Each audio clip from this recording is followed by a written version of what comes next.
सोचिए, क्यूबा के तट पर एक अकेला रूसी तेल टैंकर एक ऐसी चिंगारी भड़का सकता है जो आधी सदी पहले दुनिया को परमाणु युद्ध की दहलीज पर ले आई थी।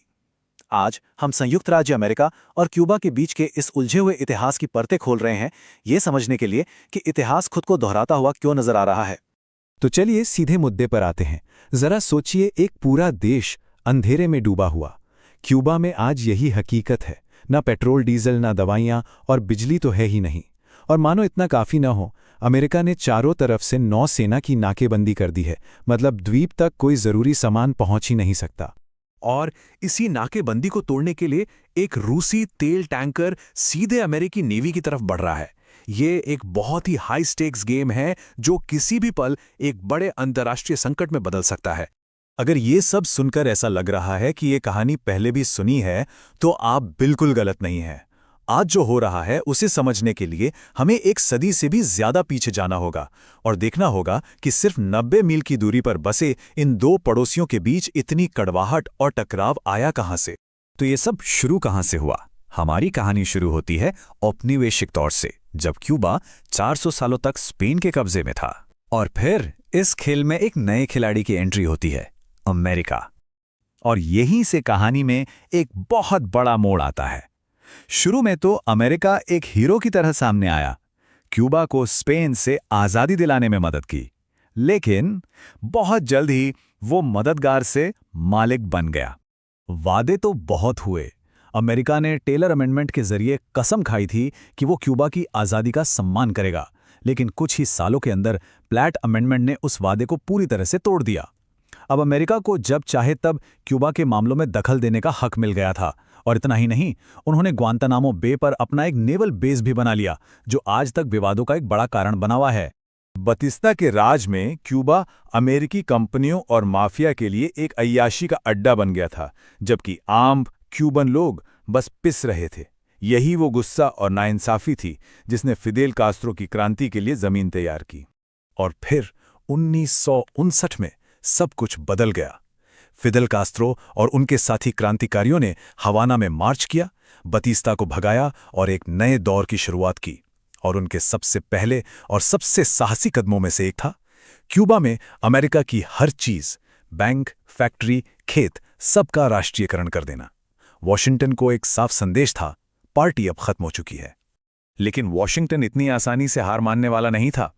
बे ऑफ पिग्स हमले की शर्मनाक नाकामी के बाद सीआईए ने पर्दे के पीछे से अपना खेल शुरू किया। उन्होंने लॉन्च किया ऑपरेशन मंगूस।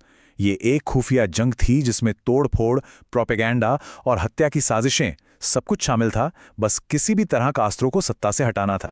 सुनकर यकीन नहीं होगा, लेकिन सीआईए ने फिदेल कास्ट्रो को मारने की 650 से ज्यादा बार कोशिश की। उन्होंने धमाके वाले सिगार, जहरीले पेन और यहां तक कि माफिया के हथियारों तक को आजमाया, लेकिन हर बार कास्ट्रो बच निकले और अमेरिकी इंटेलिजेंस के लिए एक नासूर बन गए। कास्त्रो का बार बार बचना और सोवियत संघ से उनकी बढ़ती दोस्ती इन दो महाशक्तियों को सीधे टकराव के रास्ते पर ले आई। दुनिया अनजाने में ही इतिहास के सबसे खतरनाक मोड़ की तरफ बढ़ रही थी, क्यूबन मिसाइल क्राइसिस। ये एक तरह का न्यूक्लियर चेकमेट था।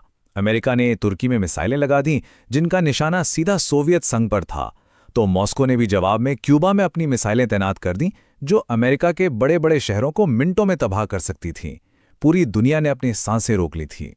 जब एक अमेरिकी U-2 जासूसी प्लेन ने क्यूबा में इन मिसाइल साइट्स की तस्वीरें खींची, तो व्हाइट हाउस में हड़कंप मच गया। प्रेसिडेंट केनेडी ने फौरन जवाब दिया, नौसेना की क्वारंटाइन लगाकर। कहने को ये क्वारंटाइन था, पर असल में ये एक नाकाबंदी थी। और इसी के साथ दुनिया परमाणु युद्ध के मुहाने पर आ खड़ी हुई। लेकिन सबसे ज्यादा टेंशन वाला पल वो दुनिया की नजरों से दूर अटलांटिक की गहराइयों में घटा। एक सोवियत पनडुब्बी जिसका मॉस्को से संपर्क टूट चुका था, उसके कमांडर को लगा कि तीसरा विश्व युद्ध शुरू हो गया है। उसने एक न्यूक्लियर टॉर्पीडो लॉन्च करने का आदेश दे दिया। और तब सिर्फ एक आदमी ने दुनिया को बचा लिया, वसीली आर्क्योपोव, पनडुब्बी के सेकंड इन कमांड। उन्होंने लॉन्च की इजाजत देने से साफ इनकार कर दिया। उनके ठंडे दिमाग और हिम्मत ने एक परमाणु युद्ध को होने से रोक दिया। वो एक गुमनाम हीरो हैं जिन्होंने इंसानियत को तबाही से बचाया। इसके बाद दुनिया ने राहत की सांस ली। एक सीक्रेट डील हुई और मिसाइलों को हटा लिया गया। सोवियत संघ क्यूबा से पीछे हट गया और अमेरिका ने भी बाद में तुर्की से अपनी मिसाइलें हटा लीं। उस वक्त का संकट तो टल गया था, लेकिन अमेरिका और कास्ट्रो के क्यूबा के बीच दशकों तक चलने वाले गतिरोध की बस शुरुआत हुई थी। और इस संकट का असर सिर्फ कैरेबियन तक ही सीमित नहीं रहा। जब दुनिया का सारा ध्यान क्यूबा पर था, चीन ने इस मौके का फायदा उठाया। उसने भारत के साथ सीमा पर जंग छेड़ दी और अक्साई चिन के विवादित इलाके पर कब्जा कर लिया।